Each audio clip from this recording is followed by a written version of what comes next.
ओ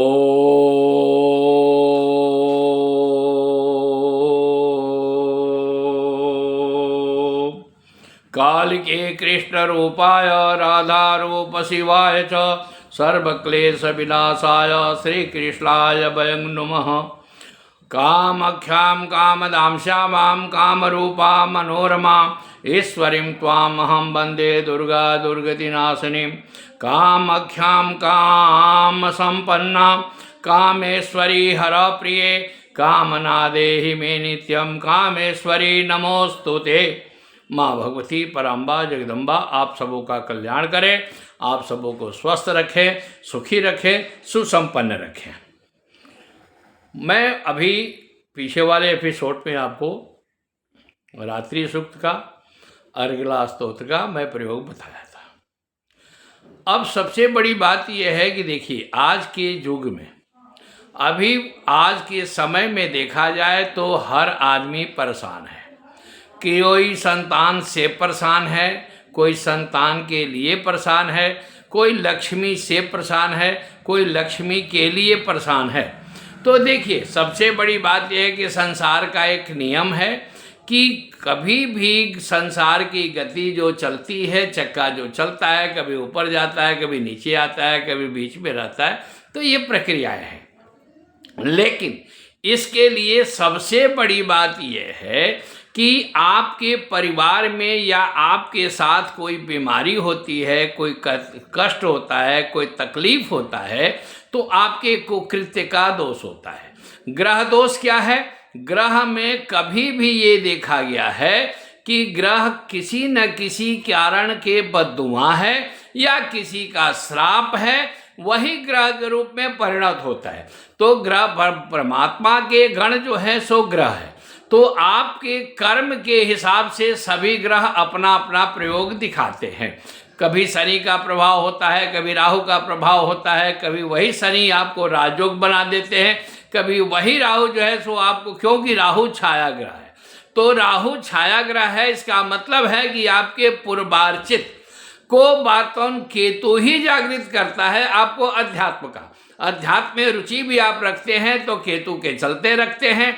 इसलिए जो अध्यात्म में आना चाहेगा, जैसे इंजीनियर है, डॉक्टर है, ये जो भी बनेगा, या तंत्र से संबंधित जो आता है या साधना से जो संबंधित आता है, जब तक शनि का प्रभाव नहीं होगा तब तक कोई भी कुछ नहीं कर पाएगा। क्यों?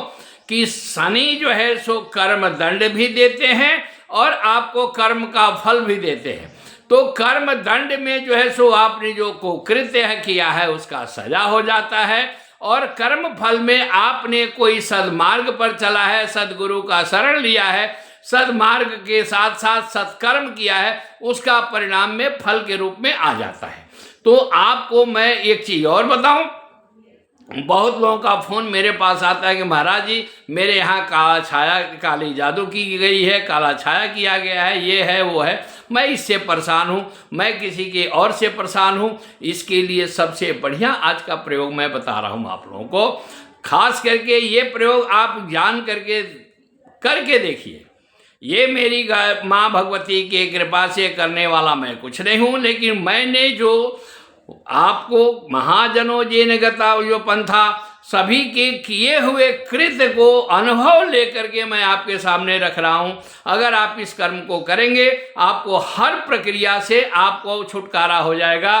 किसी प्रकार का तकलीफ है तो आप खास करके देखिए, शाम के समय में खास करके 9 बजे के बाद रात्रि काल में, आप कहेंगे कि महाराज रात्रि काल में क्यों?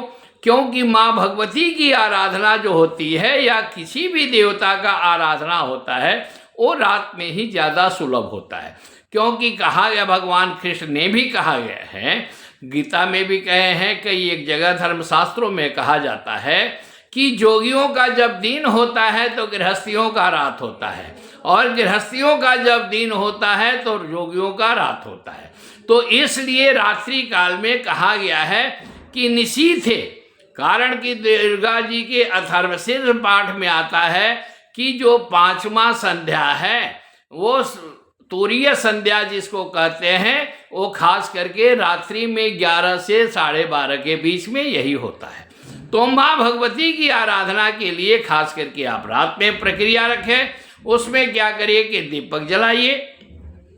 आपके परिवार में पहले धन का अभाव है, या शारीरिक कष्ट है, या पारिवारिक कष्ट है, या शत्रु से समन की प्रक्रिया है, ये सभी का उपचार मैं एक ही रास्ते से बता रहा हूँ। जैसे कि मान लेते हैं कि शत्रु से आप पीड़ित हैं, शत्रु आपको ज़्यादा दुखी कर रहा है, आप सरसों के तेल का दीपक जलाइए 3 ठो।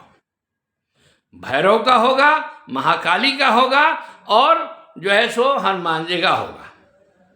तो उससे क्या है, अगर बाई चांस लक्ष्मी की प्राप्ति क्या है, तो आप बीच में घी का जलाइए, देसी घी, शुद्ध घी अगर मिल जाए तो बहुत। आजकल तो शुद्ध घी मिल ही नहीं रहा है, इसलिए कहना बड़ा मुश्किल है। अगर घर में हो जाता है तो भी शुद्ध मिल सकता है, नहीं तो नहीं मिलेगा। और नहीं तो क्या करिए कि बात तिल के तेल का अगर दीपक जलाते हैं, 3 ठो तिल का दीपक जला लीजिए। और अगर व्याधि है तो एक जलाइए सरसों के तेल का, एक जलाइए तिल के तेल का, और एक जलाइए घी का। तो घी वाला बीच में रहेगा और बाकी जो है सो बाएं साइड में रहेगा सरसों के तेल का, और दाहिने साइड में रहेगा तिल के तेल का। क्यों कि महाकाली, महालक्ष्मी, महासरस्वती और ब्रह्मा, विष्णु, महेश, देखिए सभी व्याधि को समाप्त करने वाले हनुमान जी का अघोरासुर पर एक क्रिया होता है, या शिव जी का रुद्र कवच सर्वोपरि माना जाता है। ऐसे जनरल में हमारे विद्वान लोग करते हैं कि महामृत्युंजय पाठ कर लिया जाए। तो उसमें क्या है कि शिव जी की स्थापना करने के बाद आपके कोई भी आदमी अगर कोई पाठ 108 माला करता है, उसमें से 3 दाना आपके फल उसका हर माला में मिलता जाएगा। तो आपको ये चीज करना है क्या, इसके बाद अपराजिता का फूल मिल जाए तो ज़्यादा अच्छा, क्योंकि नीलकमल का फूल कहीं मिल नहीं सकता है।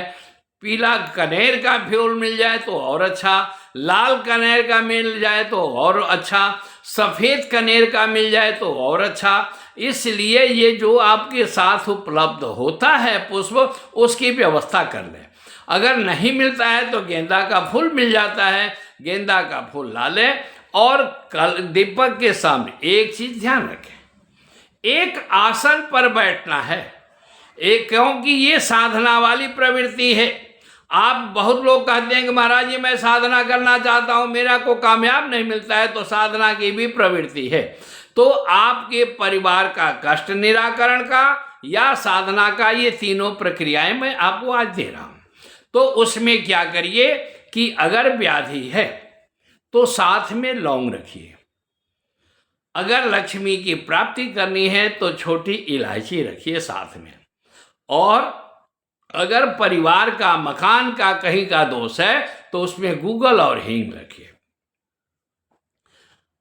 पहले आप अपने शरीर को शुद्ध कर लें। ओम अपवित्र पवित्रो वा सर्वावस्थांग तो विवा जह स्मरेत पुंडरीकाक्षम स्वभाजाभ्यांतर शुचि। मैं इस मंत्र का मतलब है कि मैं शुद्ध हूँ या अशुद्ध हूँ। इसका मतलब ये नहीं कि आप उठिए बिस्तर से बैठ जाइए, आप स्नान जरूर कर लें। स्नान करके आप साफ व शुद्ध वस्त्र, क्योंकि देवम भूत्वा देवम यजेत, देवता का पूजा करने के लिए देवता बनना पड़ता है। अगर आप म्लेच्छ के साथ पूजा करेंगे तो म्लेच्छ उठी जाएगा, तो आपको और परेशानी होगी। आप इस काम को करें, और करने के बाद अगर आपकी व्याधि है तो लाल कनेर का फूल मिल जाता है, या लाल फूल कोई भी गुलाब का है, गुड़हल का है, ये लीजिए। ये लेकर के आप रात्रि सूक्त का पाठ 21 बार 9 बजे रात्रि से लेकर के 11 बजे रात्रि के बीच में करिए। और एक पाठ पर एक एक फूल तीनों जगह रखिए। इसके बाद लाल चावल रख लीजिए, लाल चावल भी साथ में, फूल, चावल और जो है सो अक्षत हो गया, चंदन हो गया, ये तीनों अर्पित करिए। अगर लक्ष्मी की प्राप्ति है तो पीला फूल लीजिए, पीला चावल, पीला फूल और केसर का चंदन ले लीजिए, या अष्टगंध का चंदन लीजिए। इससे आप एक बार रात्रि सूक्त, फिर सिद्ध कुंजिका, फिर रात्रि सूक्त, फिर सिद्ध कुंजिका, और साथ में या तो एक चीज और करें कि रात्रि सूक्त और 32 नाम ओम दुर्गा दुर्गार्थ समनी दुर्पद्मराणी दुर्गम छेदिनी दुर्सादिनी दुर्नाशी दुर्गतो धारणी दुर्गनी हंति दुर्मापहा दुर्गम ज्ञानदा दुर्ग दैत्य लोक दवानला दुर्गमा दुर्मालोका दुर्मात्म स्वरूपिणी दुर्मार्पदा दुर्गम विद्या दुर्मासिता दुर्गम ज्ञान संस्थाना दुर्मध्यान भासिनी दुर्ग मोहा दुर्गा दुर्मार्था स्वपिणी दुर्गमासुर संहंति दुर्माय धाणी दुर्मांगी दुर्गमता दुर्गम्या दुर्गमेश्वरी दुर्ग भीमा दुर्भामा दुर्भादुदानी नमावली माम जस्तो दुर्गया मानवा पठे सर्व भयान मुक्तो, सभी प्रकार के भय से मुक्त होते हैं। आप इसका पाठ करें, एक माला 2.5 घंटा लगेगा। अगर नहीं करते हैं तो 31 बार पाठ करिए, खाली 32 नाम का, और 32 नाम का पाठ करके आप दीपक के सामने रखिए। कुछ भोग साथ में रख लीजिए, या तो किशमिश रखिए या बेदाम रखिए, बेदाम की गिरी, या जो है सो आप हलवा बना करके भोग रख दीजिए। सुबह उठ करके उस भोग को छोटे छोटे बच्चियों में बांट दीजिए और छोटा बालक को प्रसाद दे दीजिए। लड्डू जरूर रखिएगा। इसके बाद देखिए आपके 3 दिन के प्रयोग के बाद आपके परिवार में राहत मिलता है कि नहीं मिलता है। अगर नहीं मिलता है तो आप हमसे संपर्क कर सकते हैं। मैं आचार्य ललितानंद जी आपको जो है सो शाक्त आखड़ा का जो है सो शाक्ताचार्य जो है सो इसके लिए मैं बता रहा हूँ। आपको इस पर प्रयोग करिए। इसके बाद फिर मैं अगले एपिसोड में आपसे मिलता हूँ, और तब तक जिसकी जो समस्या है वो हमें मैसेज कर सकता है, उसके लिए उपाय मैं दे सकता हूँ। जय माँ भगवती, जय माँ कामाख्या। आप सबों का कल्याण हो, आप सब सुखी रहें, आप सब सुख संपन्न रहें। जय माँ।